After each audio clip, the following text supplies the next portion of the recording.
Hello again, slaves. It's time for another Bad Girls video game review.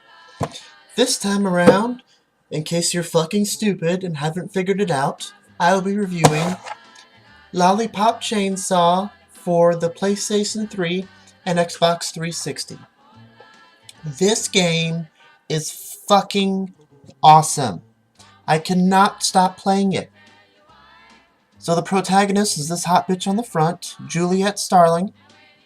And she is a zombie hunter, along with her father and two sisters, Cordelia and Rosalind. And it's her 18th birthday, and she's supposed to meet her boyfriend Nick at school.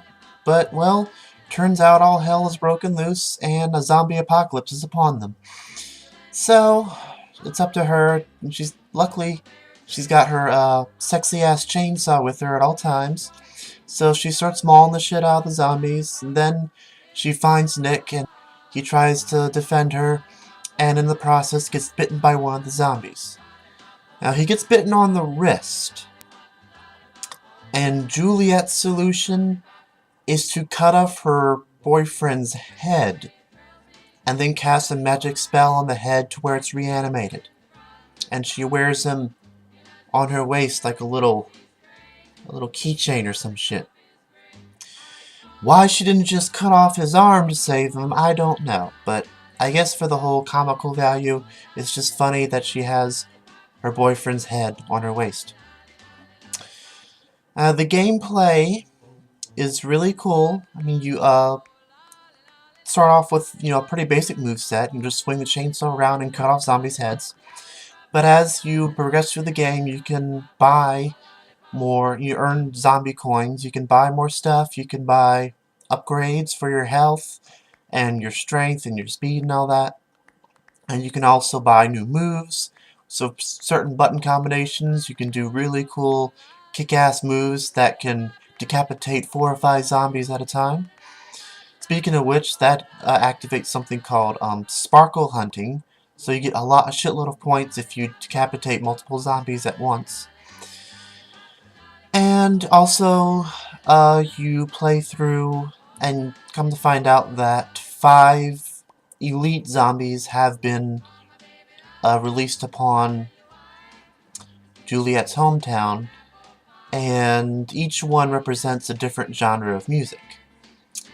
There's, let's see, I don't want to spoil too much, but, there's punk rock, Viking rock, the hippies music, 1960s, Beatles. Then there's like dubstep or techno kind of music guy, and then there's your classic rock and roller. And I don't want to, like I said, I don't want to spoil too much, but there's also one more music genre that shows up at the end of the game, and, well, it's interesting, to say the least. It's very, very interesting. Another really awesome thing about Lollipop Chainsaw is that it has probably one of the best soundtracks I've ever heard in a video game ever. It plays a lot of oldies. It keeps, the cheerleader theme up. When you're in the shop, it plays Lollipop, which is fucking adorable. When you're riding on a tractor in the 3rd level, it plays Round and Round, which is fucking amazing. And when you activate the power-up state, where Juliet's all glowing rainbow, she kicks more ass than usual, the song Mickey kicks up. And I love the song Mickey. I'm fucking obsessed with it, all because of this game. I knew the song existed before then, I've heard the song before, but I never gave a shit about it until I fucking played Lollipop Chainsaw. The songs from the game will get lodged in your fucking skull, but you will love it, because I told you that you will love it.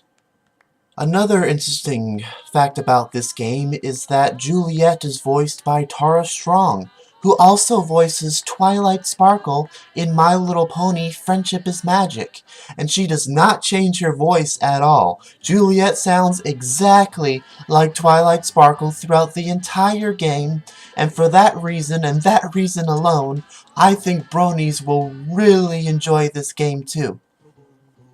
The replay value of this game is very good, and it needs good replay value because it is very short. It only has a total of 7 levels. So you can beat it probably in about 5 hours. But because the replay is so good, the reason why the replay is so good is because you unlock more costumes for Juliet. You got her standard cheerleader outfit. There's like 2 other cheerleader outfits, but you can also have her fight in a hot-ass bikini. You can have her fight in a skin-tight suit with the cleavage spilling out. You can have her fight as anime characters, like a Shiro from Dead Man Wonderland is one of them. It's really, really awesome, and all the thing, it has good replay value just because you're playing as Juliet wearing something different. And also, the increase in difficulty makes more stuff show up that didn't show up when it was an easier difficulty. Only downside to that is you're given less lollipops as a recovery. But you make it work.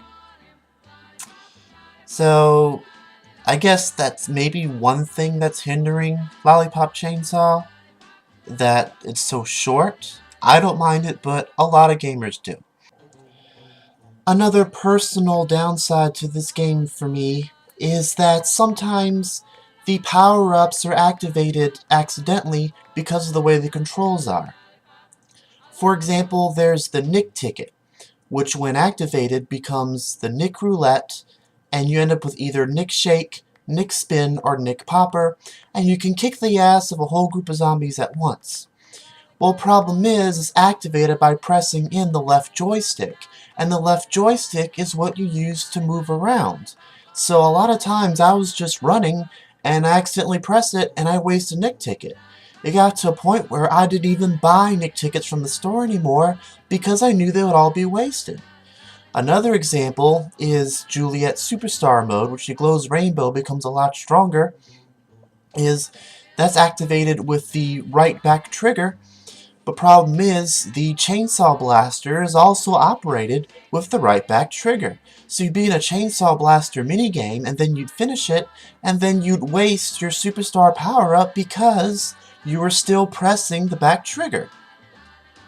Also, this game is frequently compared to No More Heroes and No More Heroes 2 Desperate Struggle for the Nintendo Wii, because it's made by the same creators.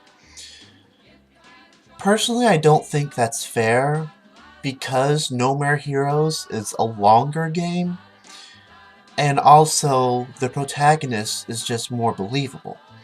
Travis Touchdown is an otaku, and he's a really, really damn awesome assassin, but he has no love life or no sex life to speak of at all whatsoever. So he's a believable person where you're only good at one thing and you suck at everything else.